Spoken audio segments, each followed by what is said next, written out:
Alors aujourd'hui, nous avons décidé de nous intéresser à la femme, ce qu'elle fait dans le domaine scientifique, dans le domaine technologique. On n'en parle pas beaucoup, mais c'est important et aujourd'hui, on va en parler. Je reçois Madame Rokhaya Solange Mbengue, qui est présidente de Festic et aussi responsable du département RSE chez Orange. Bonjour Madame. Bonjour Féloria. J'espère que vous allez bien. Je vais très bien. Merci d'avoir accepté l'invitation de Science Tech. Tout le plaisir est pour moi. D'accord.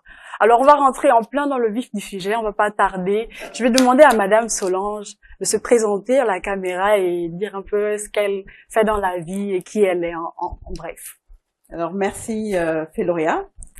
Je suis ravie de participer à cette émission qui porte sur la tech, un sujet qui est d'actualité et qui fait partie de nos vies à nous tous actuellement. Alors, qui je suis, tu l'as dit, je m'appelle Rokhaya Solange Mbengue. Je suis mariée, mère de 4 enfants, originaire de Saint-Louis du Sénégal. Et je suis une passionnée de nouvelles technologies, de numérique, de tout ce qui touche à l'autonomisation des femmes et la promotion du consommé local, du contenu local. D'accord. C'est vraiment un plaisir pour moi parce qu'on ne reçoit pas beaucoup de femmes. Lorsqu'on parle de technologie, on ne voit pas toujours la femme, mais c'est important aujourd'hui et je tenais vraiment à ce qu'on en parle. Et je vais passer sur la deuxième question. Quel a été votre parcours?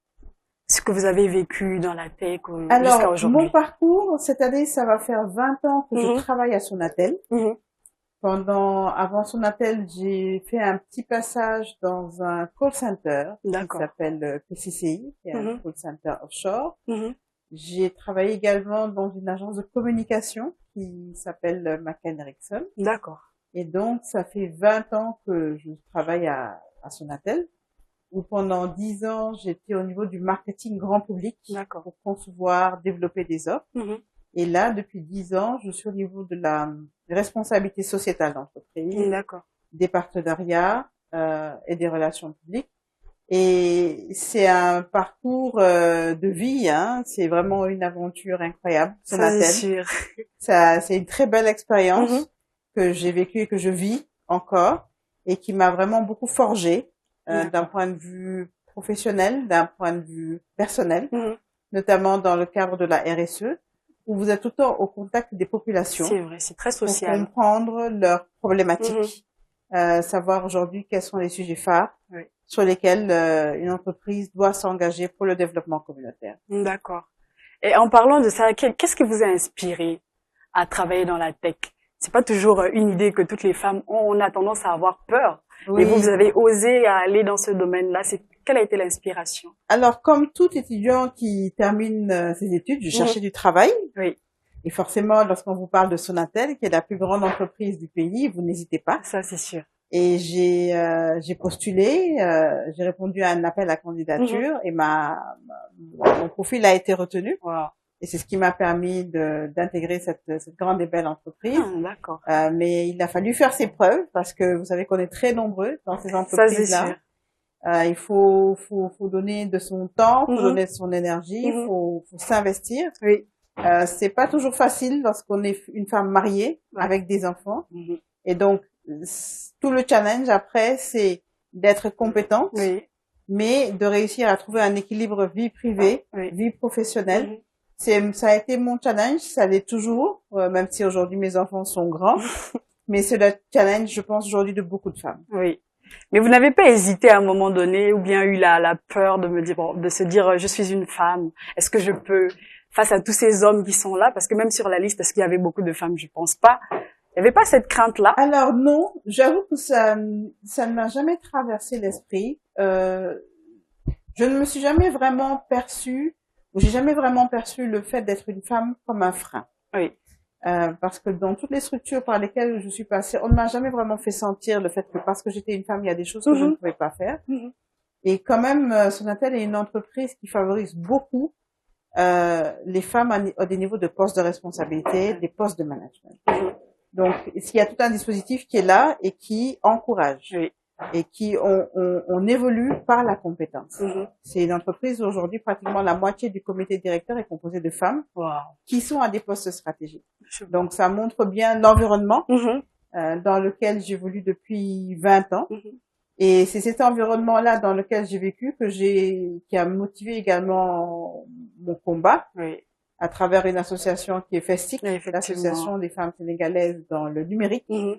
Parce que en allant à des événements, je pense que tu l'as dit tout à l'heure, je voyais très peu de femmes. Ça, c'est sûr. Je voyais très peu de femmes et très peu de femmes à des postes de responsabilité. Et donc, à ce moment-là, vous vous dites, il faut peut-être faire quelque chose pour que toutes ces femmes qui ont des compétences arrivent à avoir les postes de responsabilité auxquels elles peuvent prétendre. D'accord.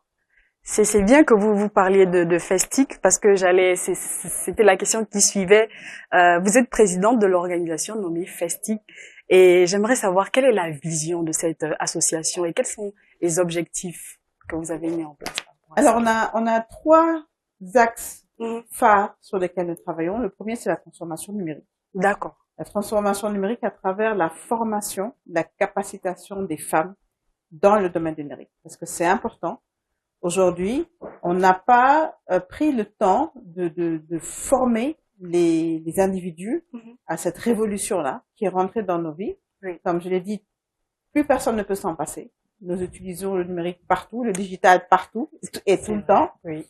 Et donc, il y a des éléments à rectifier et le premier pour nous, c'était la formation.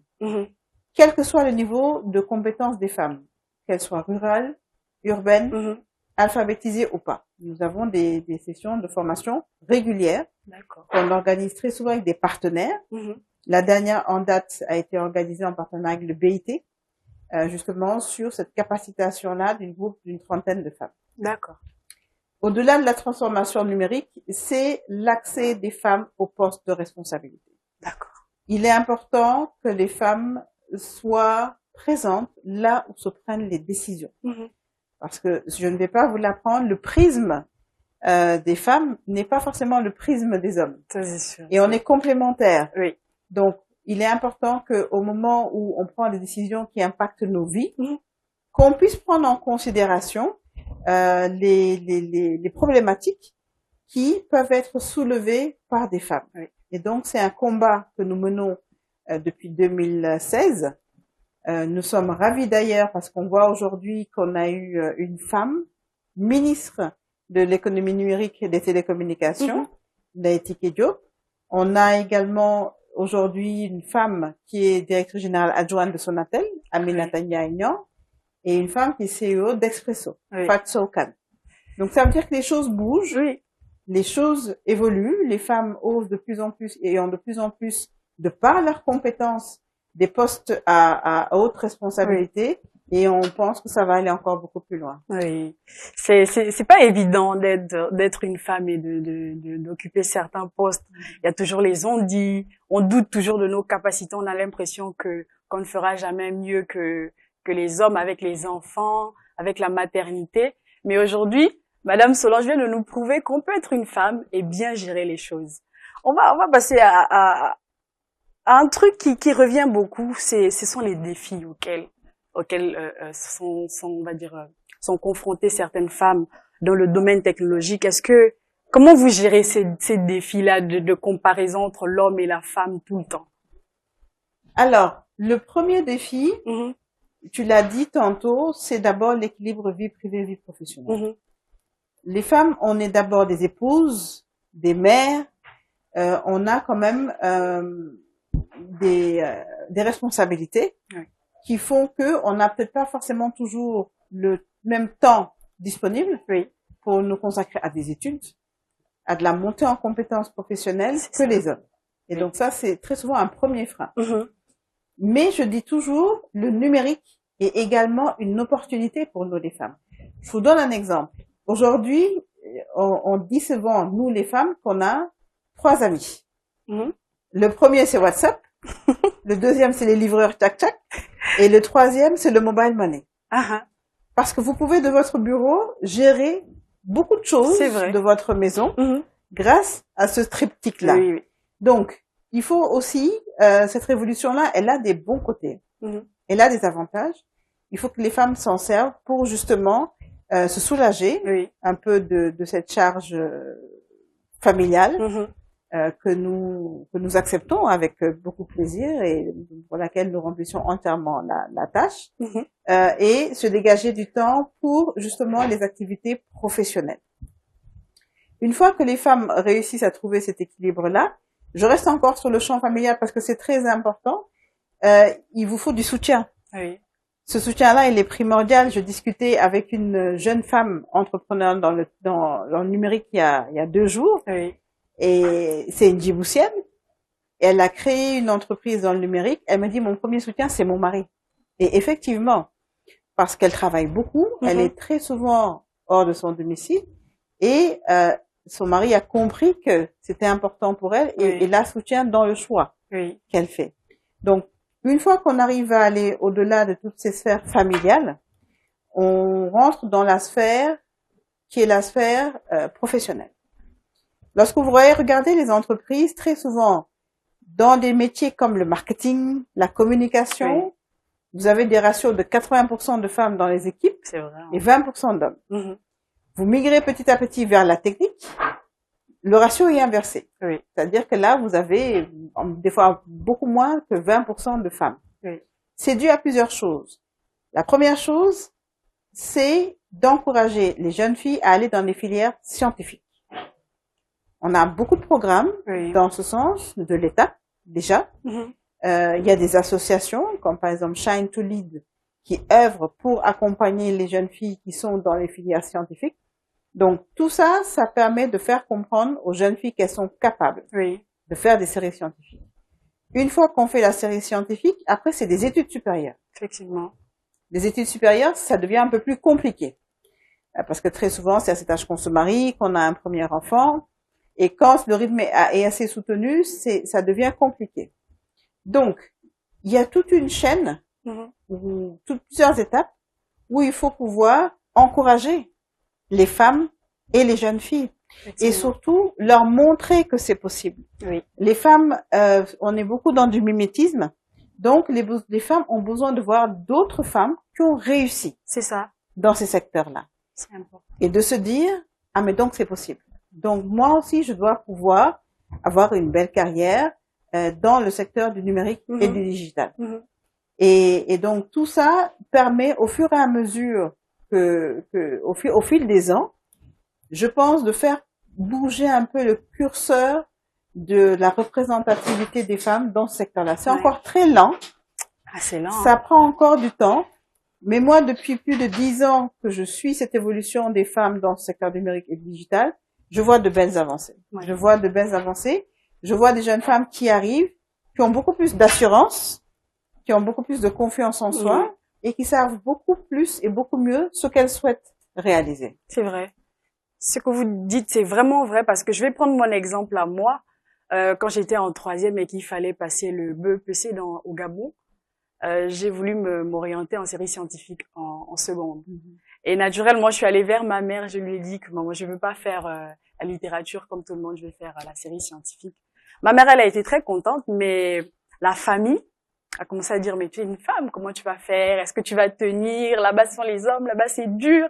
Mais moi, je me suis dit, non, je vais pas faire comme tout le monde. Je me sens à l'aise avec les mathématiques, avec la science, avec la physique. Pourquoi ne pas oser? Donc, je suis allée et j'ai fait. Et franchement, aujourd'hui, je ne regrette rien. J'arrive à l'université. Je trouve même que dans ma classe, les femmes ont de meilleures notes que les hommes. C'est pas une comparaison que je fais. Les hommes sont très bons. Mais c'est juste pour dire qu'aujourd'hui, les femmes cherchent. Elles veulent vraiment se démarquer. Elles veulent vraiment marquer la différence. Elles peuvent. Donc, il faut pas hésiter. Si vous êtes une femme et que vous voulez vraiment oser dans le domaine technologique, n'hésitez pas. Allez-y. Lancez-vous comme Madame Solange. C'est une fierté pour nous, les femmes, de nous voir et de voir qu'on agit chaque jour, qu'on fait de belles choses. Mais surtout que c'est possible. Oui. Tu y as cru. Tu l'as fait. Oui. Parce que tu as aussi eu la volonté. le faire. D'autres, si la famille avait dit non, finalement, ça va être compliqué pour toi, auraient abandonné. C'est vrai. Et donc, c'est là où, justement, je l'ai dit tout à l'heure, le cercle familial, l'environnement joue un rôle primordial. C'est vrai. Sur ce sujet-là. Il faut qu'on vous encourage. Il faut qu'on vous montre que vous avez les compétences pour le faire. Le monde a changé, le monde a évolué. Aujourd'hui, il y a plus des sujets pour les hommes et plus des sujets pour les femmes. On est, voilà, le monde en 2024 est un monde qui avance et très très vite. C'est vrai. Donc, plus on encouragera des jeunes filles et des jeunes femmes, plus elles iront loin dans leurs études et plus elles vont contribuer elles-mêmes à la transformation numérique de leur société. Et aussi, la recherche est très importante.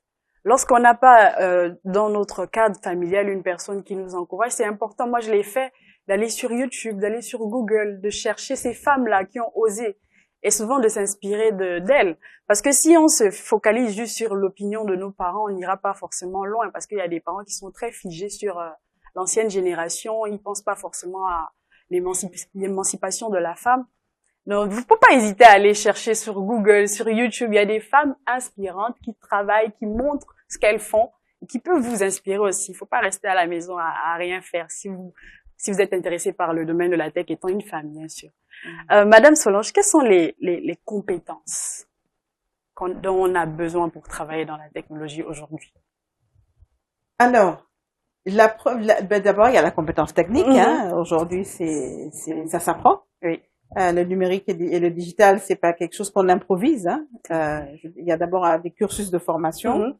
Il faut se former. Oui. Et moi, j'encourage beaucoup les femmes. Aujourd'hui, avec le Google, j'ai partagé un article il y a pas longtemps, une dizaine de cours gratuits en ligne de grandes universités dans le numérique et le digital. Ouais. Vous avez la capacité et la possibilité de vous former sur Internet. Il y a des centaines et des centaines de MOOC. Aujourd'hui, il y a tout.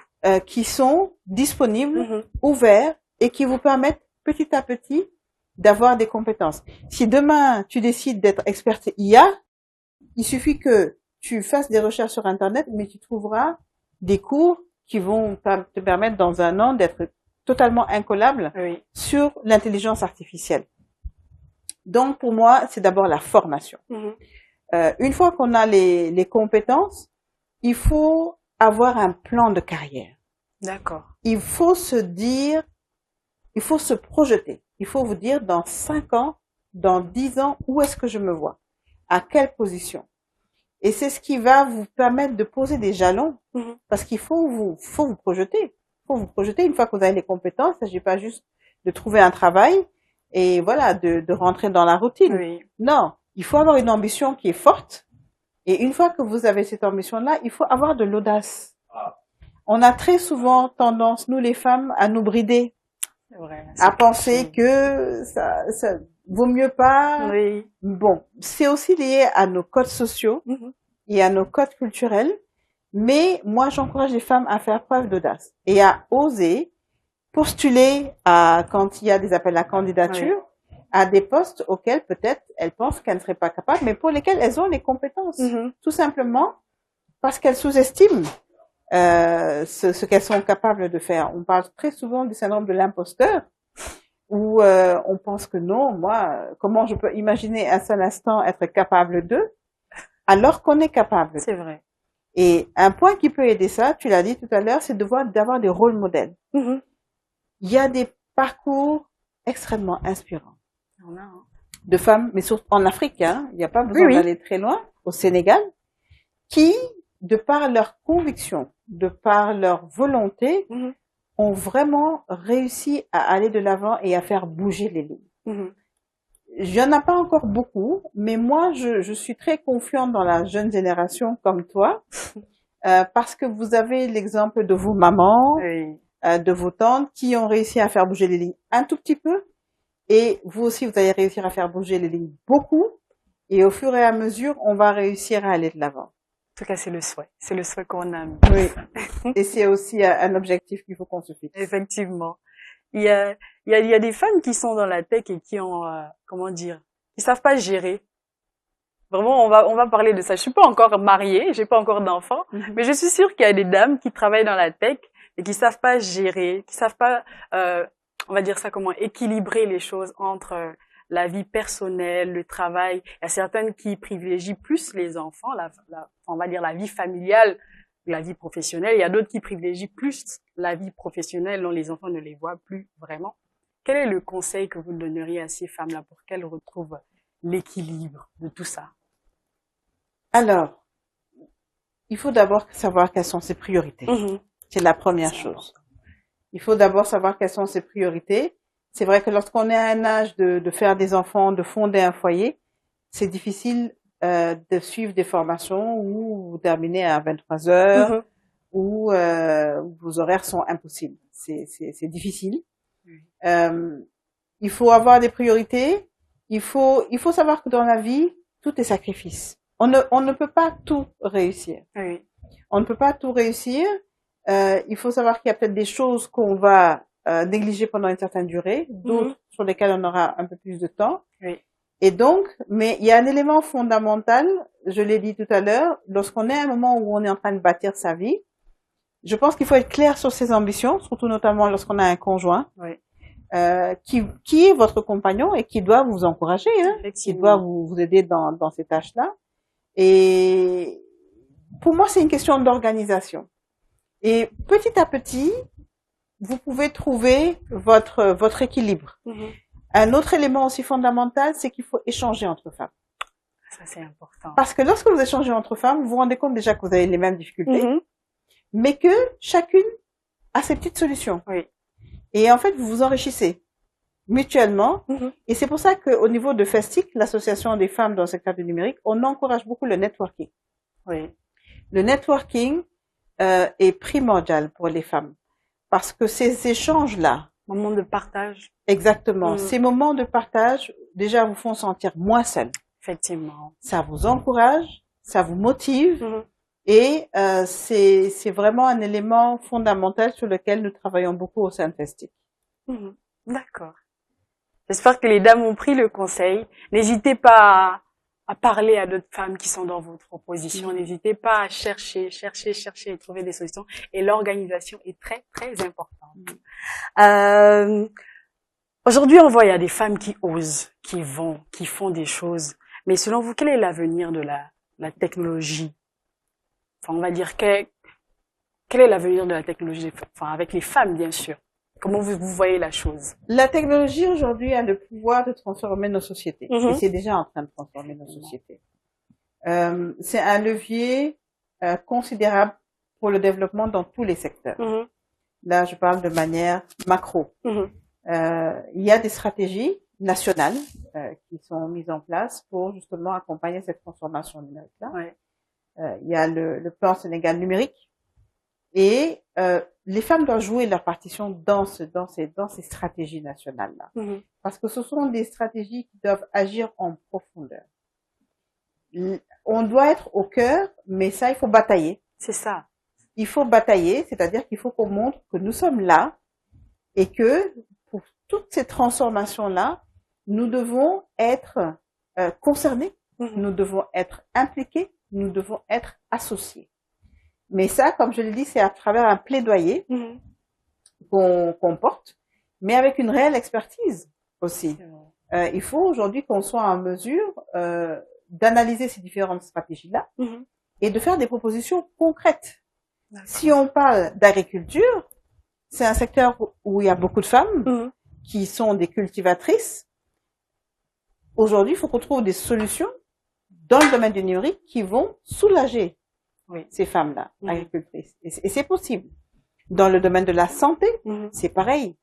Dans le domaine de l'éducation, développer des solutions, par exemple, dans le domaine de la santé, sur tout ce qui est santé maternelle et infantile. Aujourd'hui, toutes les femmes que vous voyez, très souvent, en tout cas en zone urbaine, sont équipées d'un smartphone. Et sont connectées. Et l'autre avantage du numérique et du digital, c'est que vous n'avez pas besoin d'être alphabétisé pour l'utiliser. Les femmes aujourd'hui créent des marketplaces, des boutiques en ligne avec WhatsApp. Oui. avec les vocaux, avec les vidéos. Moi, lorsque je vais sur TikTok, je suis émerveillée. TikTok, c'est des boutiques en ligne où vous pouvez tout acheter. Et très souvent, vous y voyez des femmes qui ne sont jamais allées à l'école, mais qui ont réussi à s'approprier l'outil et à en faire leur boutique en ligne. Et elles ne se rendent même pas compte, en fait, qu'elles sont en train Elles ne se rendent pas compte qu'elles ont créé leur boutique en ligne et que cet outil-là les aide à accroître leurs revenus. Effectivement. Et les études montrent que quand les femmes accroissent leurs revenus, plus de la moitié des revenus sont réinvestis dans la famille. Donc c'est primordial, ça permet de créer un cercle vertueux pour les femmes. Et donc, dans tous les domaines, aujourd'hui, les préoccupations qui sont propres aux femmes doivent être prises en compte. Et ça passe par le fait qu'il faut des femmes qui soient assises à la table des négociations. Waouh! C'est vraiment un très beau, très beau mot. Je suis même émue parce que les femmes ne se rendent vraiment pas compte de ce qu'elles font déjà. Elles ont tendance à négliger. Mais quand tu vois une dame qui sait pas forcément ce que c'est la tech, mais qui arrive à avoir une boutique en ligne, c'est extraordinaire. Mais elle-même, elle ne le sait même pas. Alors, imaginons si on la forme et qu'on lui donne plus de choses. Je sais pas ce qu'elle ferait, mais ce serait encore plus grandiose. La capacitation, c'est important. Très souvent, les femmes sont dans ce qu'on appelle de l'entrepreneuriat de survie. On entreprend pour avoir quelques petits revenus, pour subvenir à nos besoins et aux besoins très souvent de leur famille, de leurs enfants. Il faut qu'on arrive à sortir de cet entrepreneuriat de survie-là et de se dire, il faut qu'on crée des championnes qui vont avoir des entreprises de grande taille et qui vont générer des milliards de chiffres d'affaires. C'est possible. C'est vraiment possible. C'est tout à fait. Moi, je pense qu'avec les qualités que les femmes ont, elles peuvent transformer quelque chose de petit comme ça en quelque chose de grand. Et ça commence. Je vois de plus en plus de femmes qui ont cette ambition-là, qui justement ne sont pas du tout dans un modèle d'entrepreneuriat de survie, mais veulent créer quelque chose d'important. Et donc, il suffit juste de les accompagner, de leur donner les moyens. Et moi, je n'ai aucun doute que dans quelques années, on aura des championnes nationales et africaines dans ce domaine. On en a déjà. Oui, on en a déjà. Vraiment, c'est un très beau sujet aujourd'hui. En tant que présidente de Festic et avec toute l'expérience que vous avez eue tout au long de ces années-là, quels ont été les moments les plus forts qui sont restés en mémoire dans votre travail acharné? Les moments les plus forts, c'est au niveau quand justement on fait les formations. Et qu'au bout de la formation, vous voyez les yeux des femmes qui pétillent. Parce qu'elles prennent conscience de ce qu'elles savent faire et de ce qu'elles ont appris durant la formation va leur permettre de faire. Et ça, c'est vraiment ce qu'on appelle de l'impact. Et c'est ce qu'on recherche. On recherche de l'impact. Et vraiment, il n'y a rien de plus beau quand vous voyez que vous avez eu de l'impact sur une personne. C'est vrai. Et c'est quelque chose qui va l'aider à améliorer son quotidien. C'est vraiment primordial. Pour nous, les jeunes filles, également, on a un programme de mentoring. Et moi, ce que j'aime particulièrement dans ce programme de mentoring-là, c'est quand les jeunes filles arrivent au début du programme. Très souvent, la première session, lorsqu'on leur demande de se présenter, il y en a qui n'arrivent pas à dire un mot ou qui carrément fondent dans l'arbre. Mais au bout du programme, vous ne les arrêtez plus. En fait, il fallait juste elles ont pris confiance en elles. Elles sont complètement transformées. Et donc, c'est un révélateur de potentiel.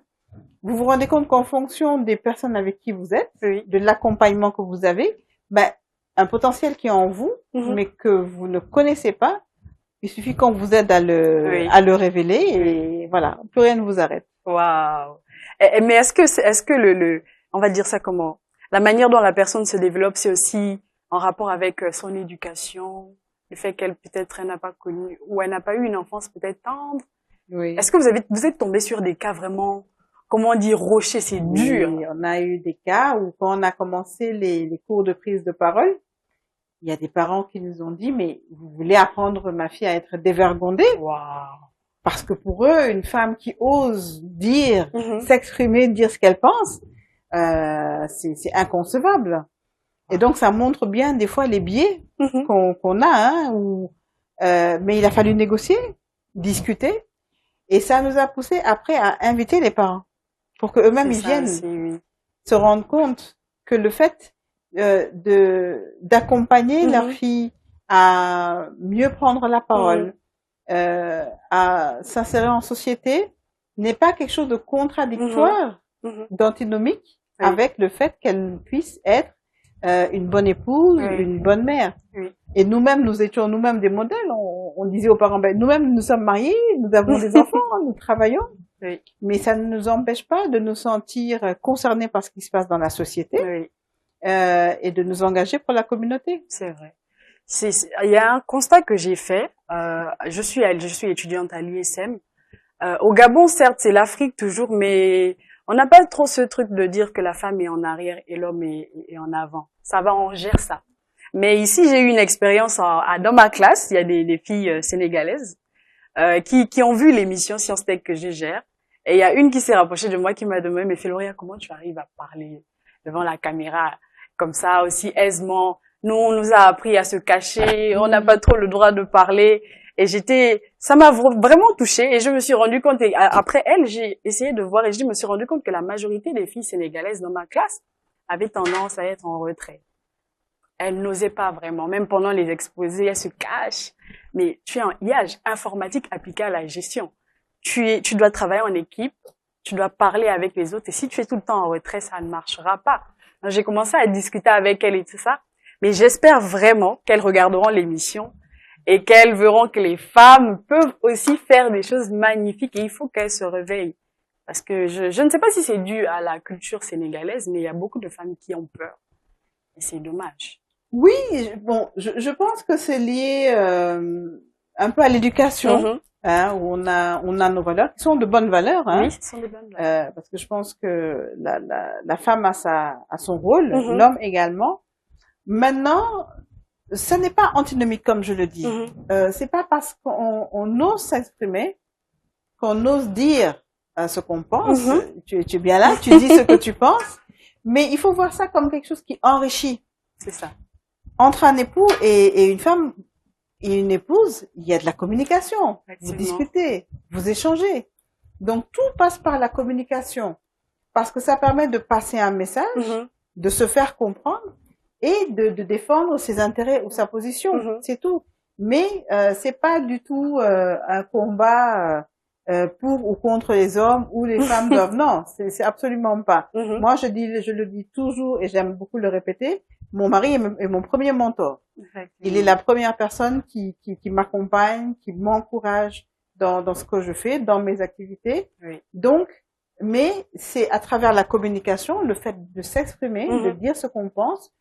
On se bride souvent, on a peur, on pense que ça va être mal perçu, alors que non. C'est quelque chose qu'il faut oser faire. D'accord. Quel est le conseil que vous donneriez? On va vers la fin de l'émission. Quel est le conseil que vous donneriez pour encourager toutes ces femmes-là qui ont peur de se lancer dans, on va dire, dans un parcours scientifique, bien dans la technologie, à l'université? Quel est le conseil que vous leur donneriez? Le premier conseil, c'est d'avoir un mentor, d'en parler. D'accord. Le mentor, ça peut être quelqu'un de chez vous, hein, quelqu'un du cercle familial. Ça peut être des amis, ça peut être des gens que vous connaissez à l'université, à l'école. L'autre conseil, c'est de faire des recherches. Aujourd'hui, avec Internet, vous avez tout. Tout est à votre portée. Vous pouvez trouver n'importe quel type de formation, de tutoriel, de vidéos, textes. Et pour s'inspirer, il n'y a rien de tel, je pense. Vous pouvez rester chez vous et être inspiré avec tout ce que vous pouvez trouver. Et le conseil que je vais donner également à toutes les jeunes filles, toutes les jeunes femmes et toutes les femmes, c'est qu'il faut rêver. Il faut rêver important. Et il faut rêver grand. Il faut se dire qu'on a des ambitions, de belles ambitions. Et une fois que vous avez rêvé de ça, le rêve peut devenir une réalité. C'est vrai. Moi, personnellement, c'est un de mes moteurs. Et vous vous rendez compte que plus vous rêvez de quelque chose, plus cette chose, petit à petit, se transforme en réalité et que vous vous donnez les moyens d'y arriver. Parce que c'est surtout ça, c'est que les moyens, très souvent, on me dit non, j'ai pas d'argent, je pourrais jamais faire des études. Il faut avoir plusieurs plans. Il y a le plan A, mais il y a le plan B et il y a le plan C. Comme on dit, tous les chemins mènent à Rome. Il n'y a pas un seul chemin pour aller à Rome, il y en a plusieurs. Ça, c'est sûr. Et donc, il faut pouvoir trouver ces chemins-là. Il faut pouvoir se donner les moyens. Il faut surtout être résilient. Oui. Beaucoup de résilience, parce que ça n'est pas facile. Ah, c'est pas facile. Hein. On peut se décourager très vite, se dire non. C'est jamais facile de sortir de sa zone de confort. La zone de confort, qu'on soit jeune, encore moins quand on est adulte, sortir de sa zone de confort, ça veut dire renoncer à ce qu'on a l'habitude de faire. Oui. Et donc, il faut accepter de sortir de sa zone de confort. Et quand on sort de sa zone de confort, on se rend compte qu'en dehors de cette zone, on continue à avancer. Oui, effectivement. C'était vraiment, c'est un bon conseil que moi-même je suivrai aussi parce que y a pas que vous qui regardez, moi-même qui suis là sur le plateau, je prends tous les conseils et je les mets en pratique. Madame Solange, est-ce que vous avez un mot de fin par rapport à l'émission et à... Oui, j'ai un mot de fin. Je voudrais remercier mon frère Hassan, que je connais depuis de nombreuses années, avec qui j'ai eu à travailler au début de mes activités au niveau de la RSE. Il m'a beaucoup aidé à comprendre l'écosystème numérique. Je suis Téléécole depuis ses débuts et je dis c'est un bel exemple de résilience. C'est un bel exemple de dynamisme. Je vois une équipe qui est là et que je connais depuis des années. Oui.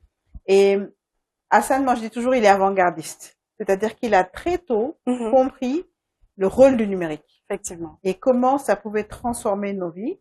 Et c'est ce qu'il a montré à travers Téléécole, qui est un concept que je vous encourage à suivre. Parce que le contenu est extrêmement riche et diversifié. Oui. Et un élément aussi, il encourage les jeunes comme toi. Il vous aide, il vous accompagne. Je n'ose même pas imaginer le nombre de personnes dont Hassan est le mentor. Waouh, il y en a tellement. Il y en a beaucoup. C'est quelqu'un qui impacte. C'est vrai. Dans la société profondément.